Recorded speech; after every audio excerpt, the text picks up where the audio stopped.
नमस्ते सभी को। मैं हूँ सृष्टि और आज हम भगवत गीता चैप्टर 5 कर्म yoga action in Krishna consciousness के श्लोक नंबर 20 को कवर करने वाले हैं। रोज की तरह पहले मैं संस्कृत में श्लोक को पढ़ूंगी, उसके इंग्लिश ट्रांसलेशन को देखेंगे और मीनिंग को समझेंगे। तो चलिए शुरू करते हैं। अच्छा, आज भगवत गीता शुरू करने से पहले मैं एक छोटा सा इंसिडेंट हुआ मेरे साथ, वो मैं शेयर करना चाहूँगी आप लोगों के साथ में। आज मेरा क्योंकि सावन का महीना चल रहा है, तो मेरे जान पहचान के एक शिव भक्त है, तो अपने घर में क्योंकि बंगाल मंथ में ये जब अपलोड होगा वीडियो तो थोड़ा लेट होगा, तो जिस दिन मैं रिकॉर्ड कर रही हूँ इसको वो 17 सावन गिर रहा है। 3 अगस्त है। उस दिन क्या हुआ कि मैं इस इनविटेशन में गई, ठीक है।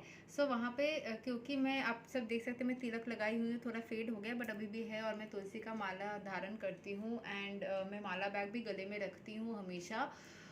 लेकिन मतलब लोग समझते हैं कि ये रूप वही करते हैं जो कि कहीं से दीक्षित है। तो मुझे पूछा कि कहाँ से दीक्षित हो ये वो, तो जब भी वो लोग बोले मैंने हाँ हाँ किया पहले कि हाँ ठीक है इस्कॉन से हो ये वो।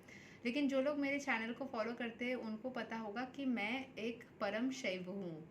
मैं जन्म से ही, मतलब जब मैं जन्मी थी, मैं छोटा सा इंसिडेंट बताऊंगी आप लोगों को कि मैं जब छोटी सी थी, जब मैं जन्मी थी उस टाइम पे मेरे जो 6 महीने में जो पहली बार जो मुंह में खाना दिया जाता है ना, क्योंकि मैं पहले 6 मंथ्स तक सिर्फ मदर्स मिल्क पे ही फीड कर रही थी, मुझे कोई भी बाहर का सिंथेटिक फूड भी नहीं दिया गया था। मैं जब पहली बार बाहर का कुछ खाने जा रही थी तो मुझे मुंह में प्रसाद दिया गया था, वो भी मंदिर में। मेरा कोई अन्य प्रश्न या जो होता है ना, मतलब अलग से कोई अनुष्ठान नहीं हुआ था। मेरे पेरेंट्स ने मुझे मंदिर में लेके गए थे, वहाँ पे काली माँ के मंदिर था, वहाँ पे मतलब हमारे घर के यहाँ पे बहुत ही एक फेमस, मैं संतोषपुर एरिया में रहती हूँ, सर्वे पार्क पे बहुत ही बड़ा एक काली टेम्पल है, वहाँ पे शिव जी का भी टेम्पल बना है। उस टाइम पे काली माँ का ही वो था। उस वहाँ पे उनके चरणों पे मेरे को रखा गया एंड जो पुरोहित थे उन्होंने कुछ मंत्र को जाप किया एंड फिर मुंह में काली, मतलब वो आरती किया, तो सब बोल रहे थे कि मैं बिल्कुल भी नहीं रो रही थी। उस धुआं में मेरे नाम, मतलब मंत्रों के जाप से मेरे को वो लोग आशीर्वाद करें, मैं बहुत कृतज्ञ हूँ इससे। मतलब ये बहुत ही कम लोगों को शायद मिलता होगा ऐसा एक्सपीरियंस। वो हुआ, उसके बाद में उन्होंने मेरे को मुंह में कोई प्रसाद दे दिया एंड उसी तरीके से मेरा वो फिनिश मतलब हुआ था, ठीक है।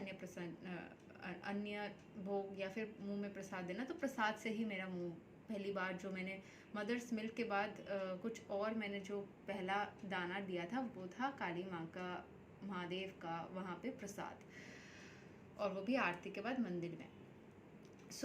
मैं जन्म से ही परम शैव हूँ। मुझे फिर वहाँ पे एक बताए जो आज गई थी वहाँ पे, तो मैंने बोला शिव भी तो वैष्णव है, वो राम का नाम जापते हैं। तो बोले किसने बताया तुमको? वो खुद वैष्णव है, पर उन्होंने ऐसे पहले बताया, बाद में उन्होंने माफ़ी मांगी जो कि ज़रूरत नहीं थी। लेकिन उन्होंने बोला कि वो वैष्णव नहीं है, बट क्योंकि वो दोनों ही एक दूसरे को रेस्पेक्ट करते हैं तो इसीलिए ऐसा बोला जाता है। एक को बहुत ऊंचा उठा दिया, एक को नीचे गिरा दिया। हाँ, ये मैं भी मानती हूँ कि शिव और विष्णु कोई ऊंच नीच नहीं है, वो दोनों इक्वल है। इसीलिए दोनों एक फाइट में गए थे, तो एक बार दोनों में कोई मतभेद हुआ था तो कोई भी नहीं जीत पाया, क्योंकि दोनों इक्वल एनर्जीज है। उन्होंने फिर मुझे बताया बहुत कुछ। शिव योगी है एंड विष्णु जो है, मतलब दोनों के बारे में बहुत कुछ बताया जो मुझे बहुत अच्छा लगा सुन के। एंड फिर बाद में वो मेरे को हाथ पकड़ के माता जी माफ़ी जा रहे ऐसे करके बोला, जो बिल्कुल भी ज़रूरत नहीं था। बट यही मैं बताना चाहूँगी कि ये तिलक लगाना या फिर जो ये सब करना वो मुझे अच्छा लगता है। ऐसा नहीं है कि मैंने कहीं से दीक्षा लिया, मैं शिव को गुरु मानती हूँ एंड शिव के अतिरिक्त मैं किसी भी मनुष्य को या देवी को या देवता को मैं गुरु नहीं मान सकती उस तरीके से। हाँ, मैं शिक्षा गुरु मान सकती हूँ, बट जो दीक्षा या जो सब कुछ होता है ना, वो मैं पूरी तरीके से सरेंडर जो गुरु को करना होता है वो मैं शिव को कर चुकी हूँ। शिव मेरे परम ईश्वर है एंड शिव के ही आज्ञा से या उनके ही मार्गदर्शन से मैं गीता को सीख रही हूँ, मैं कृष्ण को समझ रही हूँ एंड मैं विष्णु की तरफ और भी आकर्षित हो रही हूँ। वो शिव के ज़रिए ही हो रहा है, सावन के महीने में और भी ज़्यादा हो रहा है। मैं पूरा श्रेय पूरी तरीके से शिव को ही दूंगी। जय भोले बाबा, जय शिव गुरु। शुरू करते हैं भगवद गीता चैप्टर नंबर 5 के श्लोक नंबर 20 को। ना प्रहर्षित प्रियां प्राप्या नोद विजेत प्राप्या प्राप्या च प्रियं स्थिरा बुद्धिर असमुद्धो ब्रह्मविद् ब्रह्मणि स्थितः. A person who neither rejoices upon achieving something pleasant nor laments upon obtaining something unpleasant, who is self-intelligent, who is unbewildered, and who knows the signs of God, is already situated in transcendence. हमने किसी और chapter में भी ये चीज़ पढ़ा था. जो व्यक्ति दुख में भी मतलब कोई सुख में भी बहुत ज़्यादा खुश नहीं हो जाता, दुख में भी बहुत ज़्यादा दुखी नहीं हो जाता, जो हर एक सिचुएशन में चाहे सुख हो चाहे दुख हो वो बहुत ही काम एंड कंपोज रहता है, जो इंटेलिजेंट है, जिसको समझ में आती है कि अच्छा ये सुख मिला है इसका कारण ये है, ये दुख मिला है इसका कारण ये है, जो इंटेलिजेंट है इन चीज़ों को समझता है, जो भटकता नहीं है, जिसको भगवान का साइंस समझ में आता है कि भगवान एक सोर्स एनर्जी है जो इतने सारी चीज़ों को क्रिएट किया है, जो अंधविश्वास के तरीके से भगवान को नहीं बल्कि समझ के भगवान को एक्सेप्ट कर सकते हैं. एंड इन मिरेकल्स में भी ना आपको अगर अब मतलब इंटेलिजेंस मतलब उस तरीके से इंटेलिजेंट हो जाना जो चमत्कारों को भी समझ पाए. हाँ, इनिशियली शायद नहीं समझ पा सकते हम कोई भी, बट हम अगर उस चीज़ को और भी ज़्यादा स्पिरिचुअलिटी के अंदर जाते हैं ना तो खुद ब खुद ही समझने लग जाते हैं. सो वो स्पिरिचुअलिटी के अंदर है, that person is situated in transcendence. तो यहाँ के एक्सप्लेनेशन को समझ लेते हैं. The symptoms of the self-realized person are given herein. The first symptom is that he is not illusioned by the false identification of the body with his true self. He knows perfectly well that he is not this body, but is the fragmental portion of the Supreme Personality of Godhead. He is therefore not joyful in achieving something, nor does he lament in losing anything which is related to his body.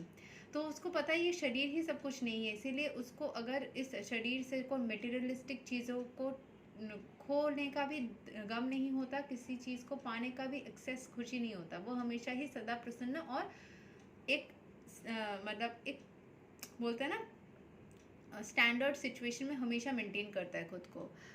He is therefore not joyful of achieving something not does he lament in losing anything. This steadiness of mind is called स्थिरा बुद्धि. स्थिर बुद्धि रहता है वो हमेशा.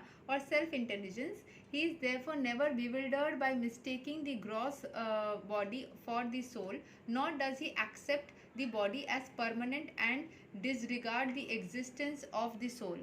This knowledge elevates him to the station of knowing the complete science of the absolute truth, namely Brahman, Paramatma and Bhagwan. He thus knows his constitutional position perfectly well without falsely trying to become one with the Supreme in all respects.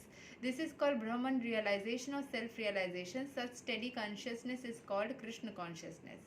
So ये इंसान कहीं पे भी भटकता नहीं है, वो body को ही सब कुछ नहीं समझ लेता है, वो बॉडी को एक हाँ हमारे सोल को रहने के लिए एक काया चाहिए, उस तरीके से वो समझ पाता है. एंड वो उसके पास वो नॉलेज आ जाती है जिससे कि वो पूरी साइंस को समझ पाता है कि एब्सोल्यूट सोर्स एनर्जी एक एनर्जी होती है जिसने सारे यूनिवर्स के एनर्जीज़ को पकड़ के रखा है, प्लानिटरी एनर्जीज़ को पकड़ के रखा है. उसके अंदर हम एक छोटा सा साइंटिफिकली भी लॉजिकली भी सोचिए ना, हम कैसे खुद महान हो सकते हैं. पूरी यूनिवर्स एक है, पूरी यूनिवर्स में एक प्लैनेट है, उस प्लैनेट में हम बहुत सारे प्राणियों में से एक प्राणी हैं. सो हम तो छोटे से एक फ्रैगमेंट ही हुए ना पूरे यूनिवर्स के. उस तरीके से अगर आप साइंटिफिकली एंड लॉजिकली भी सोचेंगे तो उस तरीके से भी बहुत क्लियर है ये चीज़. सो हम ऐसे भगवान परमात्मा इन सब लैंग्वेजेस में बात ना करके अगर साइंटिफिक लैंग्वेज में भी बात करें तो हम पूरे ब्रह्मांड के पूरे यूनिवर्स के एक प्लैनेट के एक छोटे से प्राणी है, जीव है, उतना ही है हम. And such study consciousness is called Krishna. जो ऐसे स्टडी माइंड में रहते हैं, आप कृष्ण कॉन्शियसनेस के अलावा अगर आप शैव में भी जाते हैं या किसी भी अलग फॉर्म ऑफ एनर्जी के बारे में सोचते हैं, ठीक से अगर आप सीखते हैं ना तो सब जगह पे यही बताया जाएगा कि एक ही सोर्स एनर्जी है जिसको आप किसी भी रूप में सोचिए ना. अलग अलग रिलीजन के भी लोग हैं यहाँ पे, तो वो भी सोचिए, कोई प्रॉब्लम नहीं है, ठीक है. सो जिस तरीके से आप समझना चाहिए उस तरीके से समझिए. लेकिन एक सोर्स एनर्जी होती है जिसके अंदर बहुत सारे और एनर्जीज होते हैं, जो ग्रहों को हम बोलते हैं, बहुत सारे प्लानिटरी एनर्जीज होते हैं. उन प्लानिटरी एनर्जीज के अंदर और भी बहुत सारे तत्व है, जैसे कि विंड है, एयर है, वाटर है, स्काई, सन, मून, सारे जो प्लैनेट्स के अलावा भी अलग अलग जो फॉर्म्स ऑफ एनर्जीज है, उन सारे एनर्जीज से हम रेगुलेटेड है. एंड हम एक प्राणी है बस, जो कि एक छोटा अंश जैसा है, एक पर्टिकुलर फ्रैगमेंट है. यही है श्लोक नंबर 20 ऑफ भगवद गीता, कर्म योग एक्शन कृष्ण कॉन्शियसनेस। अगले वीडियो में हम श्लोक 21 को कवर करेंगे। तब तक के लिए हरे कृष्णा, राधे राधे, जय श्री राम, जय शिव गुरु।